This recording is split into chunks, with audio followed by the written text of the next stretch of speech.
একজন ডাক্তার ৮০টা রোগী দেখতেছে। আপনি আমাকে বলেন তো, একজন ডাক্তার যদি ৮০টা রোগী দেখে, সেই ডাক্তারের মাথা কি থাকবে? তারপরও আপনি দেখেন, সেই ডাক্তার আসছে ঢাকায় থেকে, সে রেস্টটা নিয়ে গাড়ি রাখায় চেম্বারে ঢুকে যাচ্ছে। এভাবে আমাদের মানুষকে এরা শিক্ষিত সমাজ হিংস্র থাবার মতো আমাদের সমাজটাকে কুড়ে কুড়ে খায় ফেলে দিচ্ছে। কারো কোনো লজ্জা শরম কিচ্ছু নাই। এই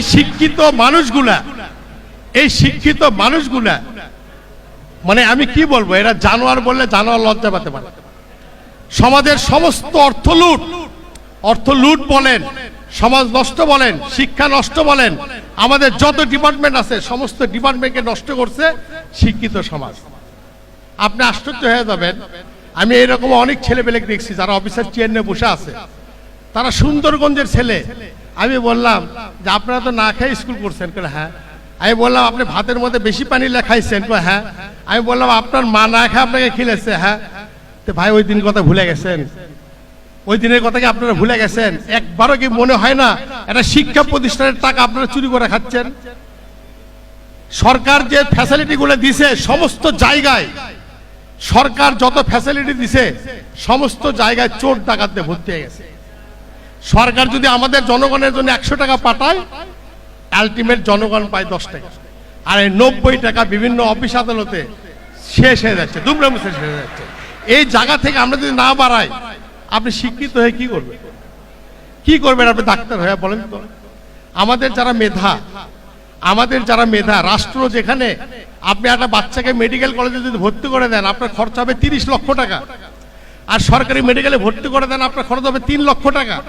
এই 27 লক্ষ টাকা রাষ্ট্র আপনার পিছনে খরচ করলো। এই টাকা কার টাকা? সরকারের বাবার টাকা। এই টাকা আমার দিন মজুরের টাকা, আমার কৃষকের টাকা, আমার জনগণের টাকা।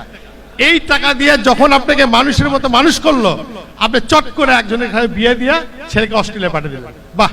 আমার দেশের টাকা নিয়ে তুমি ডাক্তার হলা, আমার দেশের টাকা নিয়ে তুমি ইঞ্জিনিয়ার হলা, হঠাৎ করে তোমাকে আর এখানে ভালো লাগতেছে না, বলতেছে এই দেশে থাকা যাবে না, এসব নিরাপত্তার অভাব। আরে তোমার বাপ দাদা এখানে থাকা গেল, তোমার নিরাপত্তা অভাব হয়ে গেল, সে কানাডা চলে যাচ্ছে, অস্ট্রেলিয়া চলে যাচ্ছে। আমি এরকম 50টা ছেলের নাম জানি যারা অস্ট্রেলিয়া এবং কানাডায় সেটেল হয়ে গেছে, অথচ আমার রাষ্ট্রের টাকা তাদের পেটের মধ্যে আছে। এরা মানুষ না, এরা মানুষ হিসেবে জানোয়ার। আমি এই বিভিন্ন কথার কারণে আপনাদের একটু বলতে চাই, অত কিচ্ছু আমি বুঝি না, আমি সহজটা বুঝি। আপনি আমার থেকে 1 টাকা নিলেন, আপনি আমাকে 5 শিখে দিবেন। এটা হচ্ছে ব্যবসার নিয়ম, ব্যবসার ধর্ম। আপনারা যত কিছুই দেখেন, যত কিছুই শোনেন, যত কিছুই বোঝেন, আমি বগুড়া জেলা ট্রাক মালিক সমিতির সভাপতি। 8000 ট্রাক আমার আন্ডারে চলে। আপনি চিন্তা করতে পারবেন না যে এই ব্যবসাটা কারা করতেছে।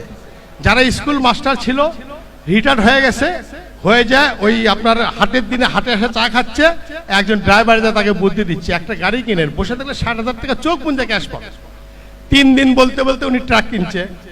প্রথম মাসে 60,000 দিয়ে, দ্বিতীয় মাসে আর গাড়িরই খোঁজ নেই। এরকম বহু লোক পথে বসে গেছে। এবং আপনি খেয়াল করে দেখবেন, এরা আর এক বদমাইশ লিখতেছে 1 লক্ষ টাকাতে আপনি গাড়ি পাবেন। মানে চট করে যাচ্ছে, আসলে দিয়েও দিচ্ছে তাই, কিন্তু এটা বুঝতেছে না যে 1 লক্ষ টাকা দেওয়ার পরে আপনাকে ওই গাড়িটা 2.5 লক্ষ টাকা বডি করতে হবে, 1 লক্ষ টাকা কাগজে ইনভেস্ট করতে হবে। অর্থাৎ আপনি কিন্তু ধীরে ধীরে চোরাবালির মধ্যে পড়ে গেলেন, আপনি কিন্তু আস্তে আস্তে ডাবতে থাকতেন। আর এ কিন্তু আর কাগজ কলমে টাকা ঠিকই পাওয়া দেবে, শেষে যায় আপনি গাড়িটা সিজ করে চলে। এ হচ্ছে শোষণ করতেছে আমাদেরকে। আমরা যেটা ইংরেজের কথা শুনছি, ইংরেজরা তো অত্যাচারী ছিল, আমরা তো তাকে চিনতাম, তাদের চামড়া ফর্সা ছিল, আমরা বুঝতে পারছি যে ওরা শোষণকারী। কিন্তু আজকে যে কালো চেহারা, আমাদের চেহারার সঙ্গে যারা মিল, তারা আমাদেরকে শোষণ করতেছে, আমরা তাদেরকে চিনতে পারতেছি না। প্রবলেমটা হচ্ছে এই জায়গা। আমরা এখনকার ইংরেজদেরকে চিনতে পারছি না, এই কারণে ওরা আমার একই সঙ্গে আমার মায়ের গর্ভে থেকে আমরা 2 জন বাড়াইছি, একজন ইংরেজ হয়ে গেছে, একজন বাঙালি হয়ে গেছে। শত্রু না চিনা পারাটা অত্যন্ত দুঃখজনক ব্যাপার। শত্রু চিনলে হয় কি, আপনি সাবধানে চলাফেরা করতে পারবে, যে আমার শত্রু, ওর সঙ্গে রাতে বাইরে যাবে না। কিন্তু এখন আমাদের প্রবলেমটা হচ্ছে, আমি শত্রুকে চিনতে পারতেছি না। সে আমার সঙ্গে খাচ্ছে, আমার সঙ্গে পড়তেছে, কিন্তু সে যে আমার শত্রু, আমার তাকে আইডেন্টিফাই করতে প্রবলেম হচ্ছে। কারণ সমাজ শত্রুতা আমার কাছে কাছে ঘুরতেছে, আমার সমাজে ঘুরতেছে। আপনি দেখেন করোনা ভাইরাস নিয়ে সারা পৃথিবীতে পাগল হয়ে গেছে। করোনা ভাইরাসে সারা পৃথিবী পাগল হয়ে গেছে। আমি একটা জিনিস বুঝতে পারতেছি না, 800 কোটি মানুষ আমাদের সারা পৃথিবীতে, মাত্র চায়নার হিসেবে 3200, আমি আরো 3000 ধরে নিলাম, আরো 2000 ধরে নিলাম, এখনো 4000-এর উপর যায়নি, আমি ধরে নিলাম 8000। 8000 লোক যদি মারা যায় তাহলে এই ভাইরাসে মারা যায় 1% মানুষ, 1%। গতকাল দুর্ঘটনায় আমাদের এখানে মারা গেছে 29 জন। গতকাল আমরা করোনা ভাইরাসে মারছি 29 জনে। আপনি যে করোনা ভাইরাস আপনার ভিতরে ঢুকে গেছে সেটাকে আপনি বের করতে পারতেছেন, আর একটা আসবে তার প্রোটেকশন নিয়ে আপনি ব্যস্ত হয়ে পড়ছেন। আরে আসুক না করোনা, করোনা আসুক, আরো মহামারী আসুক, আমরা বাঙালি জাতি ওটাকে ফেস করে আমরা থাকতে পারবো। এবং অনেক করোনা ভাইরাস নিয়ে আমরা ঘুরতেছি, করোনা ভাইরাসের বেশি ভাইরাস নিয়ে আমরা ঘুরতেছি, সারা পৃথিবী পাগল হয়ে গেছে। আমার মিডল ইস্টে মুসলিম কান্ট্রির 250 থেকে 300 লোক প্রতিদিন গুলি করে মারা হয়। এটা নিয়ে তো কেউ কথা বলে না, কেউ তো কথা বলে না এটা নিয়ে। সারা পৃথিবী তো কথা বলতেছে না। সারা পৃথিবী কখনো বলতেছে যে সিরিয়া একটা বাচ্চাকে মারা পুতুলের মধ্যে ভাসে দেওয়া হয়েছে? কেউ বলছে? আমরা মরলেই কি, আমরা বাঁচলেই কি, আমরা কুকুর বা ছাগল টাগল এরকম একটা কিছু ওদের কাছে তো আমরা মানুষ না, ওরা তো আমাদেরকে মানুষ হিসেবে মনে করে না। এবং আমরা সেটা করতে দিই না, আমাদের কি দরকার ভাই? আজ থেকে 250 বছর আগে, বলেন তো আপনাকে আমি জিজ্ঞাসা করি, আজ থেকে 250 বছর আগে যারা আমাদের দেশে এই ভারতবর্ষে চাকরি ব্যবসা করার জন্য এসে ভিক্ষা চাইছে, যারা সিরাজদৌল্লাকে বলছে, টিপু সুলতানকে বলছে আমি আপনার এখানে থেকে কাপড়টা বেচতে চাই, আজকে 250 বছরের ব্যবধানে এমন কি ঘটে গেল যে আমাদের সোনার ছেলেরা ওই দেশে যাচ্ছে দলে দলে? কি কারণ, কি হয়েছে? আমাদের কোন এলাকায় কি ধসে পড়ছে, না কোনো টর্নেডো হয়েছে, না জলোচ্ছ্বাস হয়েছে? শুধু আমাদের যেটা হয়েছে, আমাদের মগজের মধ্যে শয়তানি মগজ ঢুকে আমাদেরকে নষ্ট করে ফেলে গেছে।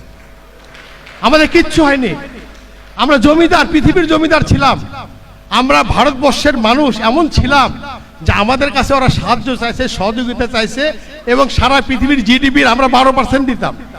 আমরা সে বাংলার মানুষ, আমরা আজকে কেমন যেন হয়ে গেছি, কাউকে দেখতে পাচ্ছি না। আমি কি খাচ্ছি কাউকে দেখতেছি না, আমার বোন কি করতেছে, ভাই কি করতেছে, পাড়া প্রতিবেশী কি করতেছে। আমরা শুধু একটা গ্যাঞ্জাম বাজলি আমরা দরজা লাগাতে শুয়ে পড়তেছি যে না ওটা আমরা যাবো না। আরে ভাই, এই কথা বলতে বলতে যেদিন আপনার ঘরের উপরে ঝামেলাটা আসবে তখন কি হবে? কি হবে? এই যে বিষয়গুলা আমাদের আরেকটা সমস্যা হচ্ছে কি, আমরা সব জানি তবু আপনারা এন্টারপ্রেনারশিপে চলে যাচ্ছে। আমি যা যা বললাম কোনটা আপনি জানেন না বলেন তো? কিন্তু আপনাদেরকে মনে করে দিতে হয়, রিফাইন করতে হয়। আপনারা প্রতিদিন একটি করে কাজ করবেন। আমার একটা অনুরোধ, প্রত্যেকটা দিন সকাল থেকে রাত পর্যন্ত একটা করে ভালো কাজ করবেন, একটা। সেই কাজটা কি? কোনো মানুষ অসহায় আছে, আপনি একটা কলা খাওয়ালেন, একটা রুটি খাওয়ালেন, আপনি সারাদিনে কিচ্ছু খুঁজে পালেন না, নো প্রবলেম।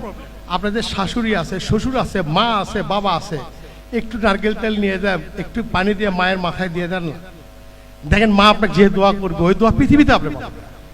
ওই দোয়া আপনি পৃথিবীর কোথাও পাবেন না। বাবা শুয়ে আছে, বাবার গাটা একটু লড়েন না, আমরা তো বাবা মার সাথে দেখাই করি না। মা পরে বেটার মেয়ের কাছে খোঁজ নিচ্ছে, অমুকের বাপ কি আসছিল, কারণ ছোলের বউ ছাড়া মায়ের সাথে কত কর সময়ই নাই। তো বরকতটা আপনার হবে কই থেকে?